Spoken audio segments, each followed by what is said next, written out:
The Bachelor, Reesa on TikTok, and Love is Blind are three things in pop culture that I cannot stop thinking about. And that's what we're going to talk about in today's video. I want to share my thoughts on what's happening with The Bachelor and the girls and the drama there, what's going on with Love is Blind and the different couples that are part of this season. And we have to talk about Reesa on TikTok in her series where she did a 50-part series talking about who the blank did she marry. And I have to share my thoughts on all of them. So let's dive on in.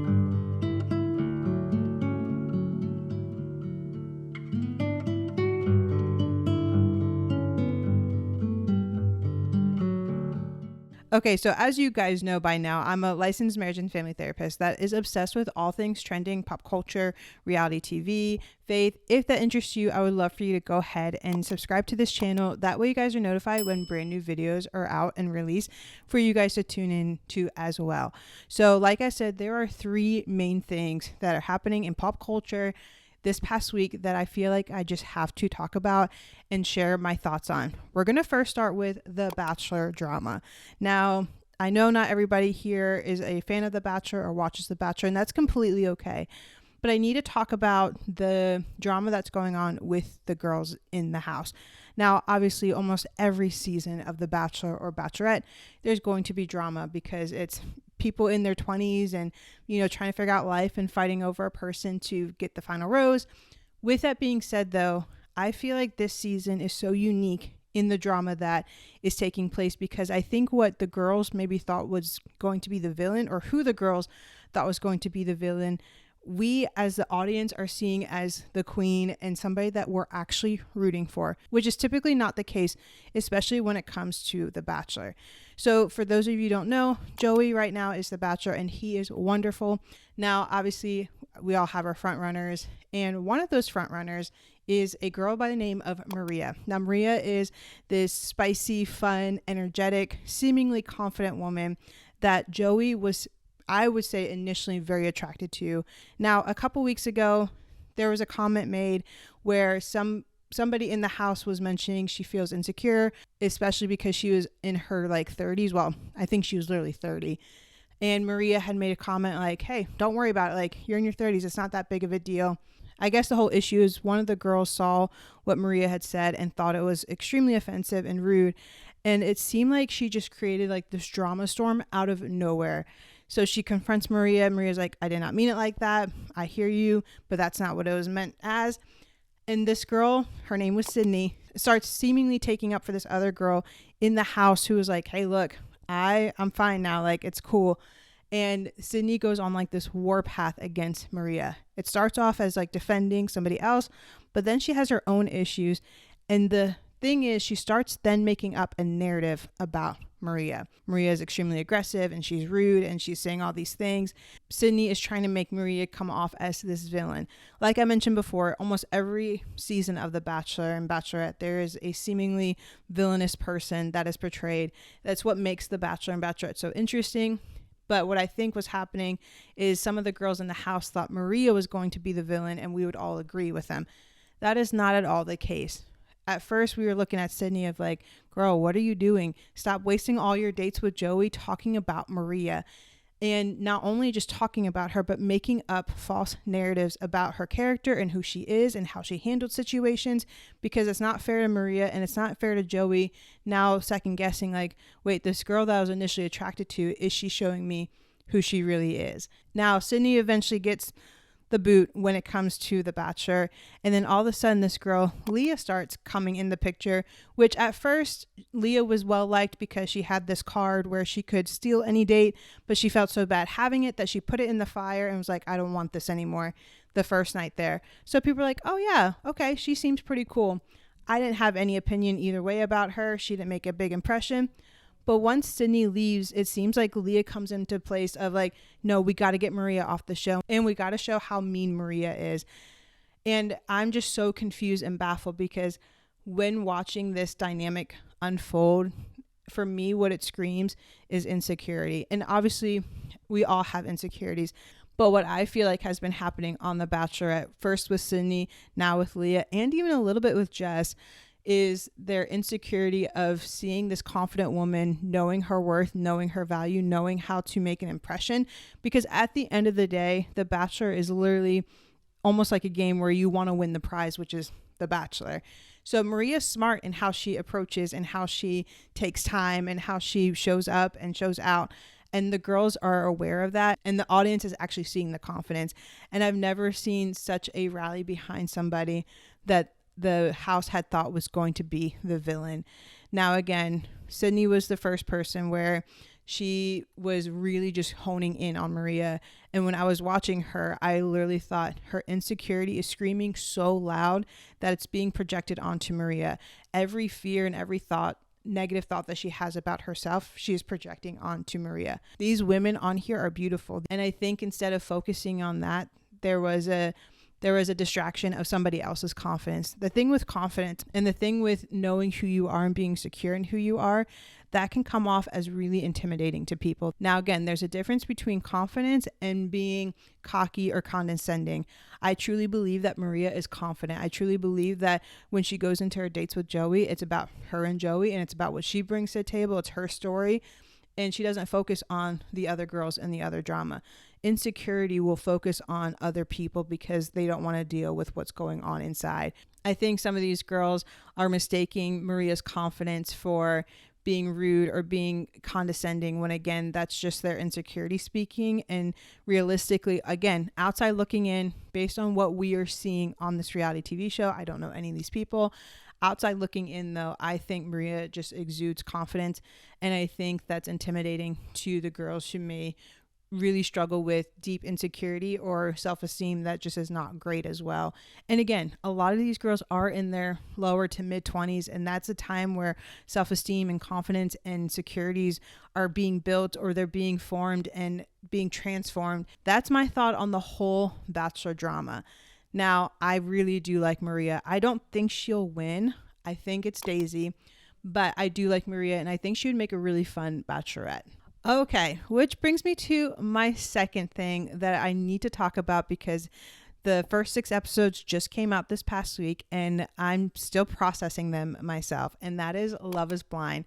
For those of you guys that don't know, Love is Blind is a reality TV show on Netflix, and I think we're in season 6. There are 6 couples in this season who are still together as of right now. Do I think 6 couples are going to get married by the end of this? Oh, no. Let's talk about them. Let's first talk about my girl, AD, because I love her. Everybody does. It's obvious. However, I don't love the fact that she chose the guys that she has continued to choose in the past. One of the things in the pause that she talks about is she finds herself in the cycle of choosing players, people who are obvious red flags.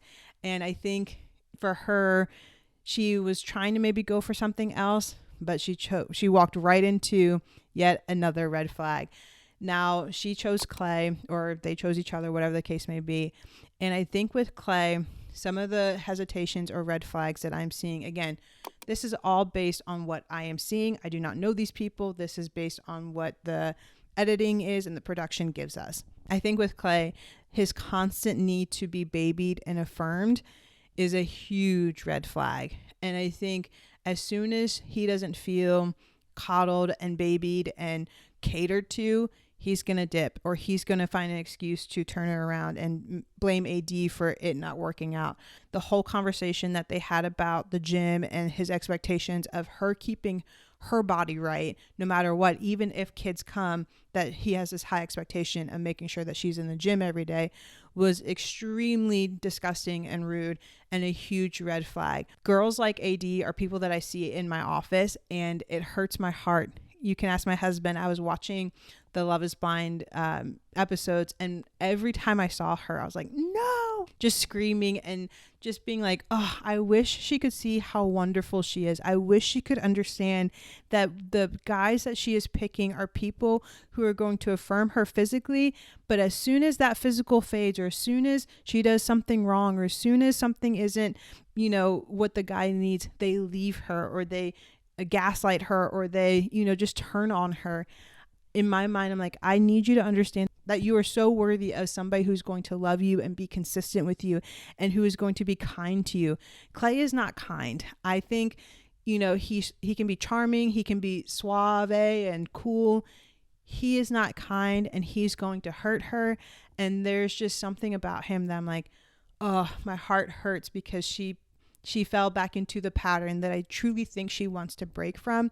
But I think we will have a hard time letting go of unhealthy, old, toxic traits, behaviors, and beliefs if we don't take the time to really work through them. And I know she's mentioned therapy. I know she's mentioned going through that. And when she said that, I'm like, man, I wonder what her therapist is thinking right now. Like, and again, nothing like bad in the sense of, she's a bad person, but just like, girl, you were so close. Or man, what would it look like if you really understood the value and worth that you brought to the table, and not for somebody to take it, use it, and abuse it and then leave it. I love AD, and I'm hoping that she sees and wakes up before he leaves and breaks up.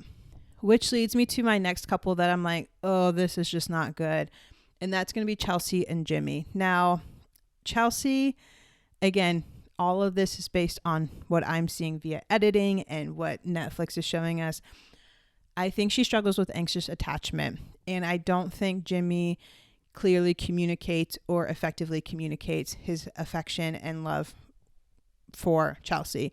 And that fuels and feeds into her already insecure and anxious attachment feelings and struggles.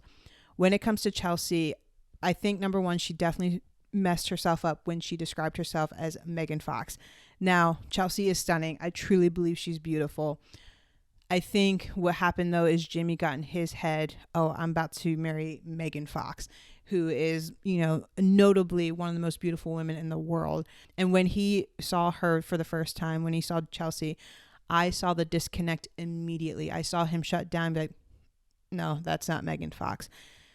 And then she constantly told him how handsome he was, how great he was, and he didn't reciprocate that. Now, here's the thing. When they go to, I don't know where they're at, but they're on like their honeymoon with the other couples, you can see that Chelsea is yearning for the attention and affection that she sees the other couples, giving and creating. And I don't necessarily think Jimmy is like bad. I don't think he is right though. I think Chelsea chose Jimmy. In my mind, my belief is Chelsea chose Jimmy because she liked the idea that she won over Jess. Now Jess is this, brunette bombshell. Obviously Jimmy doesn't see her, but in her mind, she's like, I got to win over the pretty girl. And that's why I'm going to go with Jimmy. I think she should have picked Trevor. I think Trevor would have given her the reassurance and would have been the partner that she's looking for. I don't think her and Jimmy are a good match. And I'm interested to see, because we all know Netflix and Love is Blind is messy as anything. They're going to bring Jess into the picture when it's group gatherings. He's going to regret picking Chelsea when he sees who he could have had. Now, that is really messed up and sad to say, but I truly believe that. I also think he did a little bit of gaslighting when she's trying to have a conversation with him, talking about, this is how I felt. He's like, no, I did this and I did this. And she's like, no, you didn't. And you're not acknowledging how I felt. I also thought him and AD, that was weird. I think a little too uncomfortable for me, I should say. He really liked AD. And again, who doesn't? She's stunning. She's wonderful. But when he seemingly complimented her physical appearance, and I don't think he's really complimented his fiance's physical appearance, that really struck a nerve. Jimmy doesn't, again, confidently reiterate that he's there, because I think he's in his head of like, am I going to be here? Is this what I really want? And that's literally fueling Chelsea's already existing beliefs of, I'm not good enough for somebody to stay. I think Trevor was the person she should have picked. And I loved when he said, hey, wait, you're picking somebody who he was still in between two people, but you were the only one that my heart was after. A complete king. Love Trevor. And so I'm interested to see what happens. I do not think Chelsea and Jimmy should get married, or they will get married. Now let's talk about Jeremy and Sarah. I don't know how to feel about these two. Sarah's a conundrum to me. I want to like her because I think she's kind of quirky and goofy. One thing that really threw me off though was when it's like at the end of the pod time, and Jimmy is talking to Jessica of like, I don't know if you're the one. And so Jessica is not unsure of, what's going to happen. And Chelsea tells Laura, oh, he just told me that he loved me. And then Laura goes up to Jessica, which I do not think was any of her business, and says, you need to leave. Like, he's not your guy. You just need to leave. And Jess is like, what are you talking about? What did he say? And she won't say. That to me was really messy. I didn't like that. I don't think it was her protecting her. I think it was just messy and wrong, and it was not her place to say anything. So that kind of threw me off when it came to her. Oh, wait, it's not Sarah. It's Laura. I think her name is Laura. Yeah, it's Laura, not Sarah. So Jeremy and Laura. But all that to say, I think Laura's a little messy. She's still kind of goofy and fun, but again, she's a conundrum to me. With that being said, Jeremy is kind of the same way in the sense of he's goofy and funny, real nerdy, but I don't know if they're like goofy and funny and nerdy in the same way that's compatible, or if they're going to literally just drive each other crazy and completely disconnect. I don't feel like I know Laura and Jeremy enough to make a definitive yes or no. As of right now, I don't think they're going to be compatible. I think they're going to almost be too much for each other, and it's not going to work out. But that's my assumption as of right now. Okay, now let's talk about Johnny and Amy. This is a couple that, again, I don't feel like I know enough about to make any kind of assumption on if they're going to make it or not. Physical chemistry is 1000% there.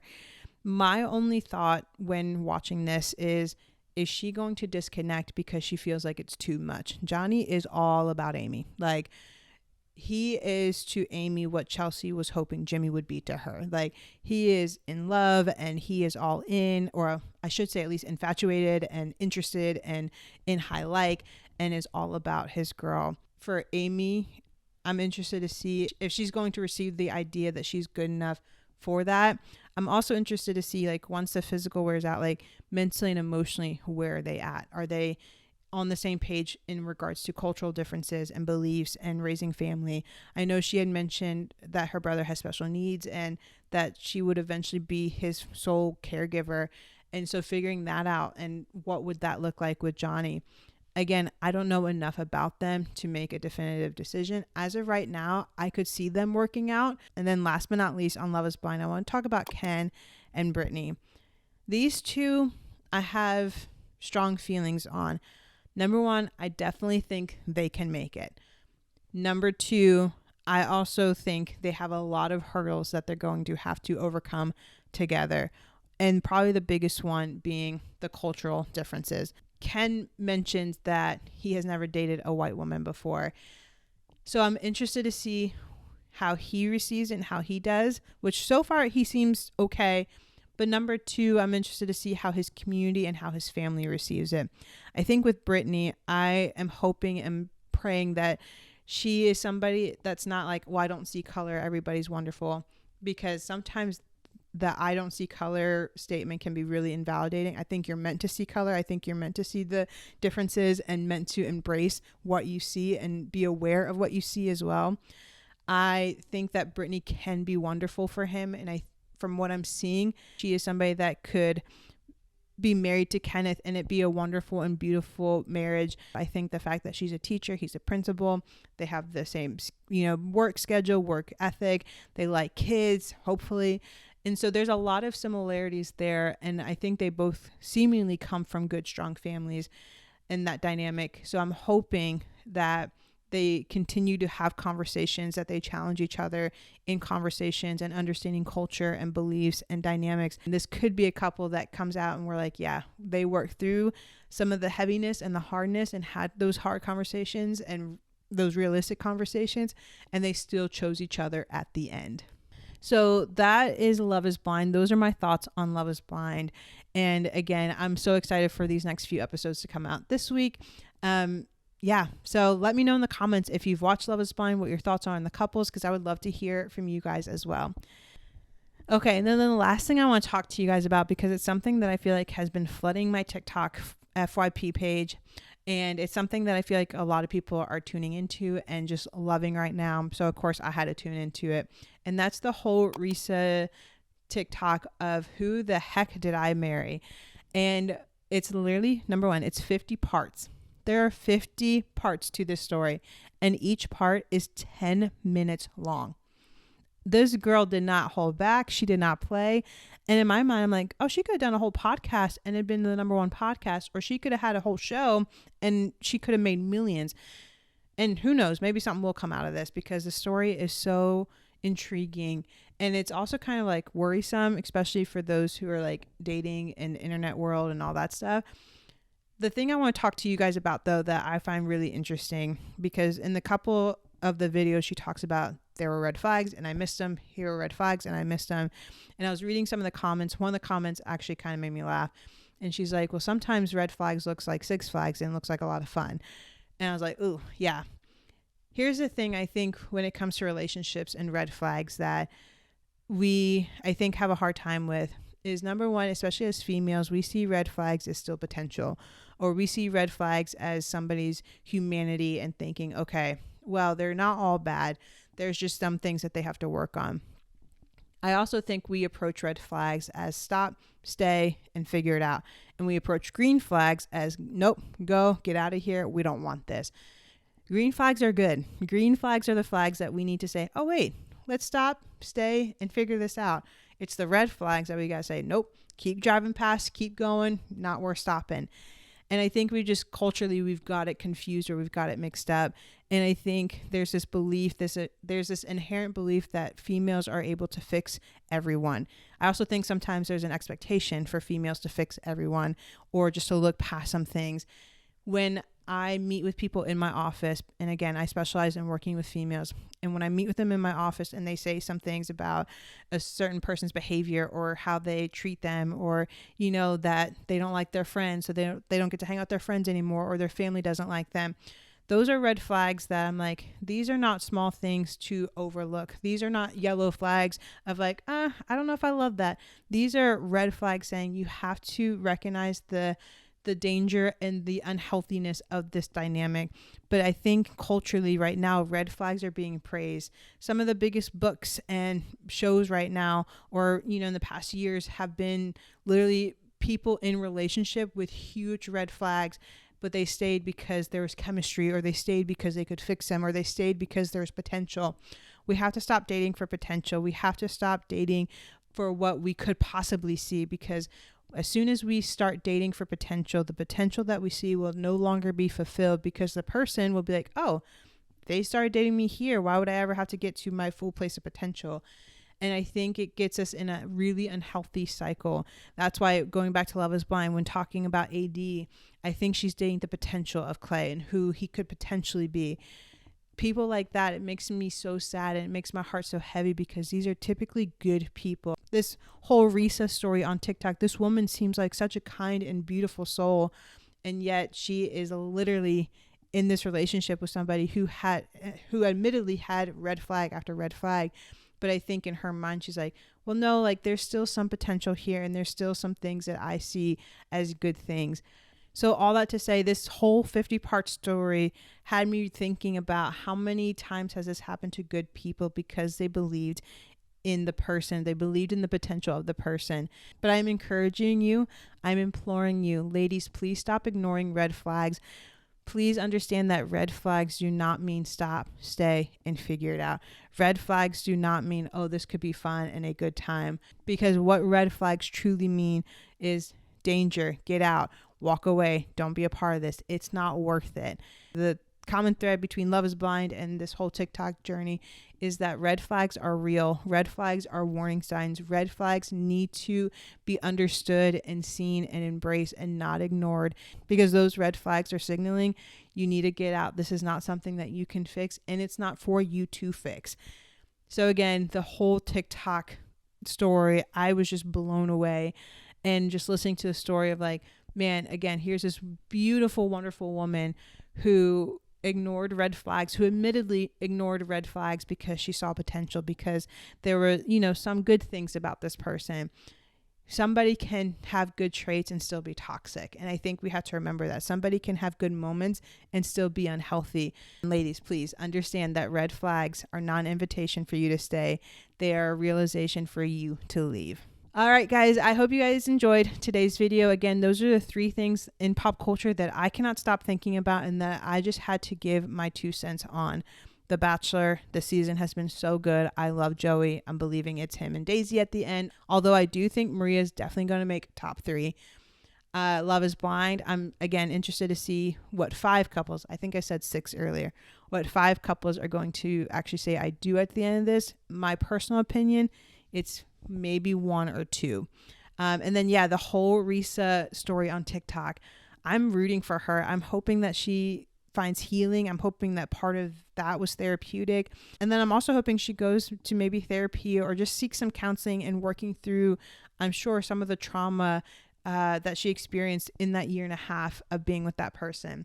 Again, if you guys like all things mental health, therapy, pop culture, trending, then this is going to be the channel for you. I would love for you to go ahead, hit that subscribe button, hit that like button, and turn on your notifications. That way you guys are notified when brand new videos are out and ready for you to enjoy. Be sure to tune in next week for a brand new video. Until next time, guys.